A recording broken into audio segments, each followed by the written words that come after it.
Hi, welcome to Mend. Today we have Gary Dorsey. Gary is the founder of Pixel Peach. He's an artist, he's a father, and he's a husband, and we are just delighted to have him. I know you're going to enjoy Gary's story and our talk about mental health as much as we do. So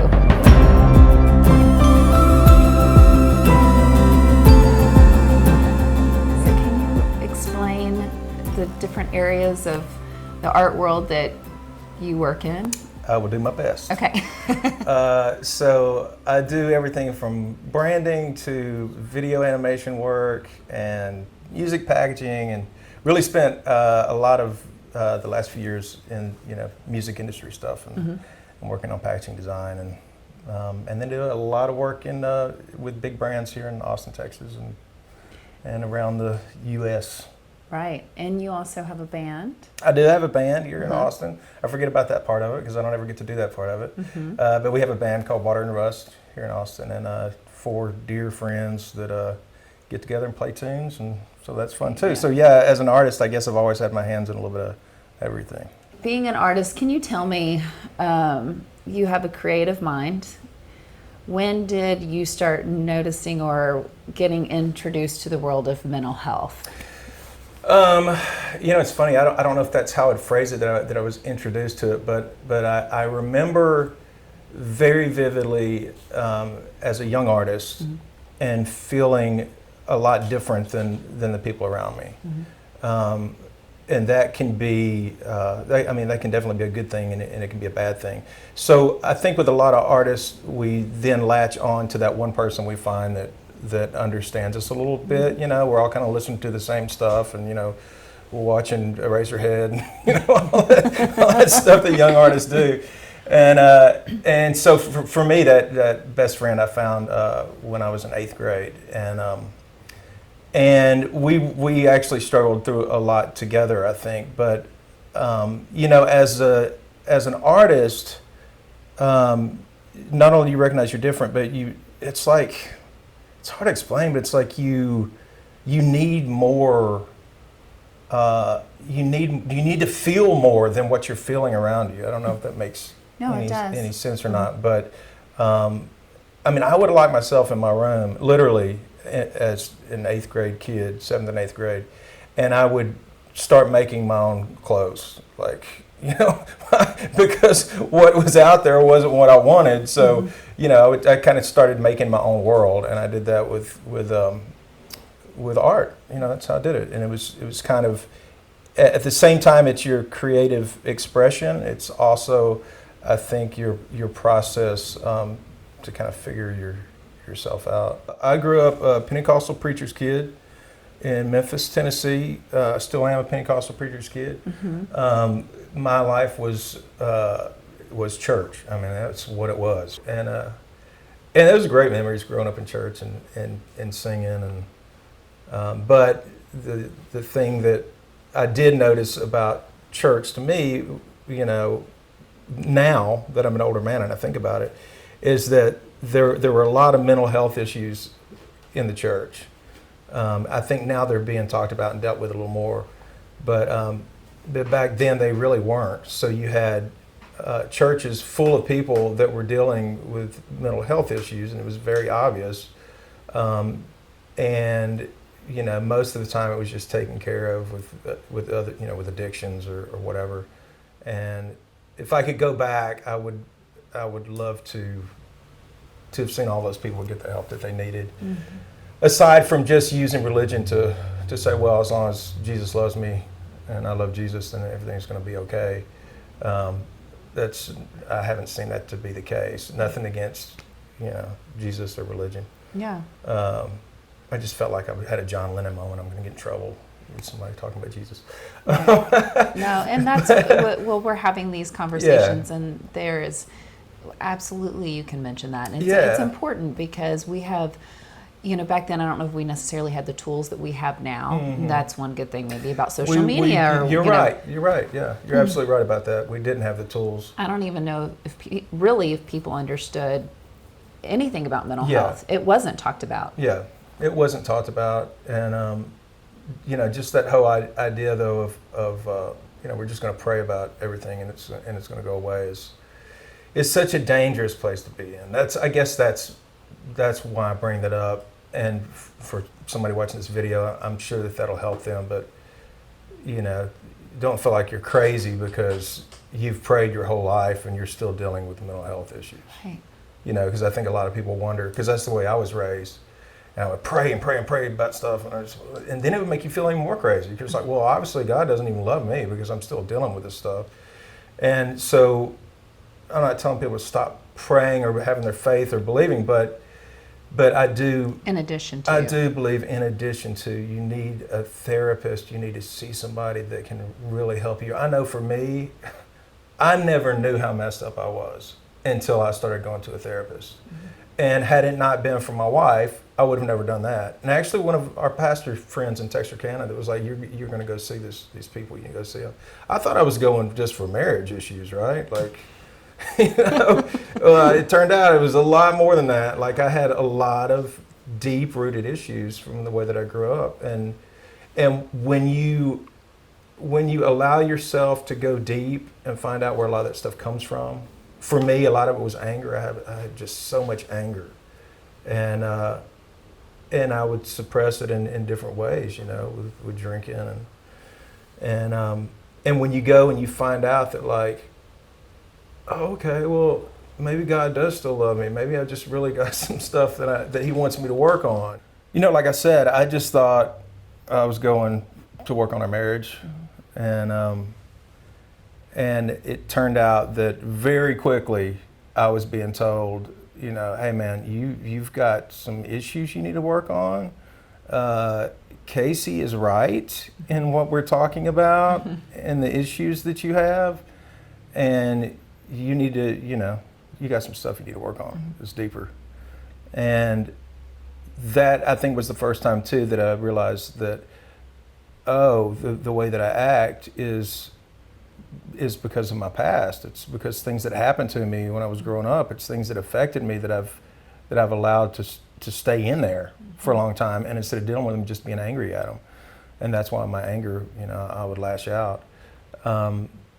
But the first, and Casey would tell you this if she was sitting here, the first couple of meetings that we left our therapy sessions, I would leave and just blow up. I would be so angry that people were telling me that I was wrong, that I had stuff I needed to work on. But once you get past that initial shock and fear of dealing with things, because that's the scariest, is dealing with stuff you don't want to talk about. And change. Yeah, and it's like change. We don't want to live in that situation, but the fear of change can really. And we don't want to admit we're wrong. Fast forward to now. Where are you on your journey with still mental crazy health and? I'm in a much better space. Okay. I'm always growing and I'm always changing and I'm always wanting to be a better person. But I'm stronger than I've been in many, many years. So that feels good. And the older I get, the more I realize that, like I said earlier, that your mental health is really, it starts there. It's the most important part of your life, for yourself, for your family members, for everybody around you. And if you can get that right, then everything else starts falling in line. Because once your mental health feels good, then you're like, oh, well, now physically I think I want to get out and be a little more active. And I want to take care of myself a little better. And you can give one of the things that I always say, and this is skipping to talk about alcohol, which we haven't done yet, but I think it's important to say, is that your affections, I've always said that alcohol and drugs steal your affection for where your affection should be going. Instead of it going to your kids and to your wife and to your work and to your, all these situations, it's going to alcohol and it's going to, so once you get your mind right, you can get your life sobered up, then you'll find that your affection starts belonging in the right places again, which is super cool. Are you saying that because that's, and I mean, I know you, but the people that are watching may not. Are you saying that because that's your journey now? Absolutely. Yeah. Okay. Yeah, absolutely, for sure. And it feels, and not even your affection that goes to other people, but the affection that starts going to yourself again. Right. Which is the most huge. Important. Yes, absolutely. And that's one of the reasons that in my craziness, not being able to sit still, that I picked up sculpting, was when I decided, like, hey, I want to be sober, and I want to give my time and attention to something else, and that's when I stay up all night sculpting too. But that's better than the alternative. Right. Well, and it's allowing those creative thought, process that you're having, going to sculpting, or like you said, and that for you is probably, and I don't know, is that self-gratifying? Is that something that you really helps you take care of you? Because really, when you're talking about being mentally healthy and taking care of yourself, everybody has their, whether it's a creative outlet, a physical outlet. Is that yours? Absolutely. Absolutely. And I think that's a great point to bring up. One of my good friends, Bob Schneider, who I've respected for years as an artist, just like he's always blown me away with his music. And then as I got to know him, when I moved to Austin and realized that, like, oh my God, like, he paints and he sculpts and he does all this stuff too. And I was like, how does he have time to do all this? And then as I got to know him, I found out that he's sober, and that when he stopped drinking years ago, that he was able to start putting his creative energy into other things. And I think that's great. I think you need to be ready to do that to some extent when you're trying to break an addiction, because you need to focus that attention somewhere. If there's any way that you could help somebody that's watching with some suggestions on just some basic fundamentals, or life, your life journey. Yeah. What would be some, just some recommendations or ways that you feel like? I think surrounding yourself with people that are kind of on the same journey is always really, really important. That's what we've done as friends over the last several months, and because it's encouraging, and it you get strength from it, and just that admission, to one another that, hey, I'm really going through kind of a screwed up moment, and I don't feel right, and I just need some love and support. I need to be around. I need to be around some strong people right now. That's super important. So that, number one, for me is what caused me to take the next step, which was to start going to AA meetings, and taking that further step where you're around even a bigger group of people, and you realize that, like, wow, every story that you hear, almost every story, now there's some people that have lost everything, gone through some horrible situations, but every story you hear, you're like, that's me. These people are just like me. We've all been living and breathing the same air, dealing with the same thing, and I didn't want to talk to anybody about it.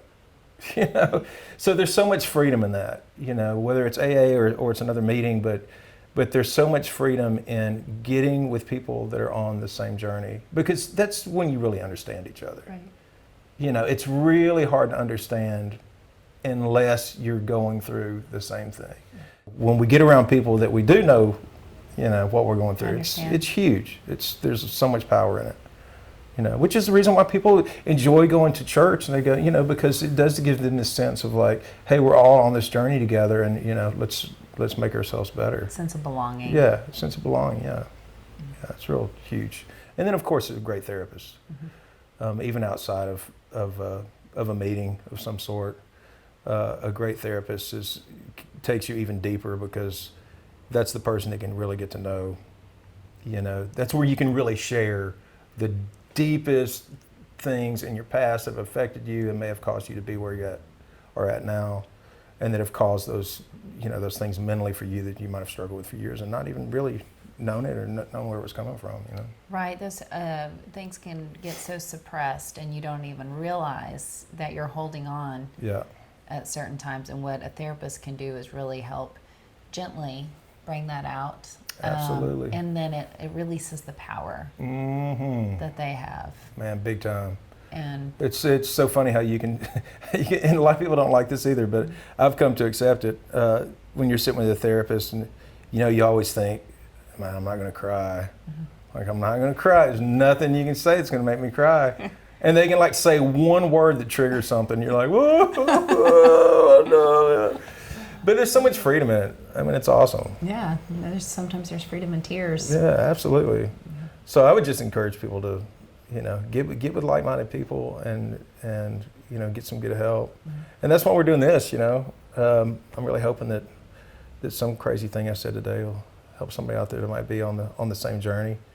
And we're all in it together, man. We're all human. Like I said, we're all breathing the same air, and we're all trying to get through this thing. Yeah. And when we do it together, it's way better than separating yourself and trying to do it alone. So. I want to thank Gary Dorsey for joining us and sharing his story, because at Mend, we believe we're changing lives one story at a time.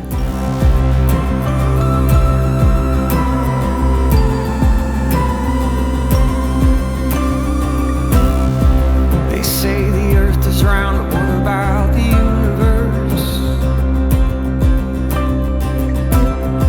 They say war is good, but what about for the rest of us?